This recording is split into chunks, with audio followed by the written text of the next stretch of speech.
For many years, supply chain has been considered one of the least glamorous sides of the business.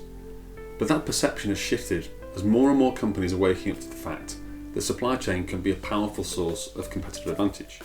Hi, I'm Ian, co-founder of Focus 15, and today I want to talk about supply chain and why it really matters. In essence, supply chain is the end-to-end flow of goods, services, information and money. So for a physical product, for example, it's from raw materials through production, logistics into your customer's hands. In the supply chain world, Zara is one of the most talked about case studies. They built a global fashion brand all about supply chain speed, taking designs from the catwalk to the store in just 3 weeks. While competitors chased low-cost supply routes with long lead times, Zara was already showcasing the latest trends in-store and winning as a result. Apple is another one. They mastered the art of the pre-launch hype and demand with the aim of giving themselves a 12-month competitive advantage. But it would only work if they could keep the details secret from competitors for long enough. So their supply chain was designed both for volume and also confidentiality. Multiple suppliers producing high volumes of components, but no one of them seeing the full picture until the very end. That's how they kept leaks to a minimum. McDonald's is, at its heart, a supply chain business. Every part of their model, from how ingredients arrive at the store to how food is cooked and packaged, is engineered for speed and consistency and repeatability. These companies didn't just stumble into success, they knew exactly what they wanted from their supply chains, and they built them to deliver.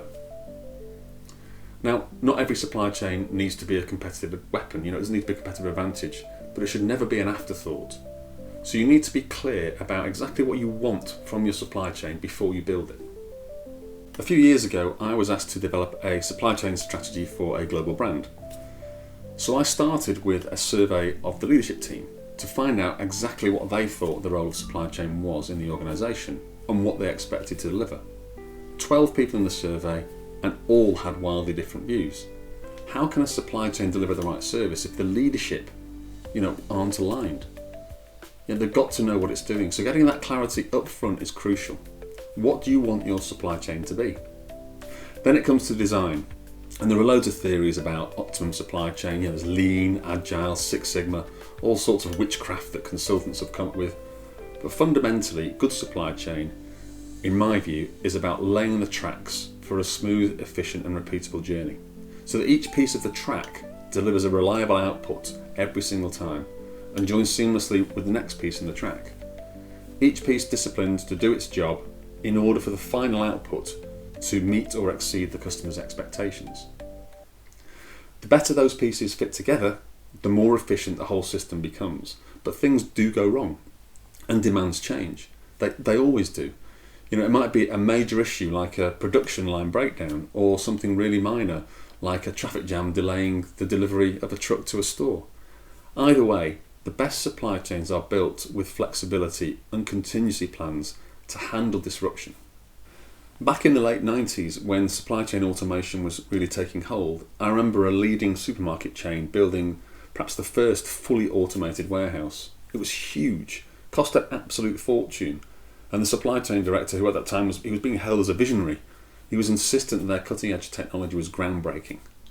Unfortunately, rather than groundbreaking, it almost broke the company.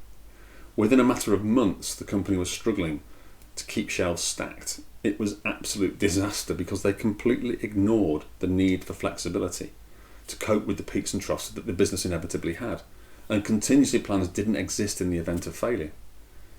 That's why resilience matters. In fact, 89% of companies now see supply chain resilience as a strategic priority, not just an operational one. Whether your supply chain is a competitive advantage or simply a backbone of your business, it needs to be efficient, reliable and robust, so it delivers exactly what your customer needs every single time. Thanks for watching.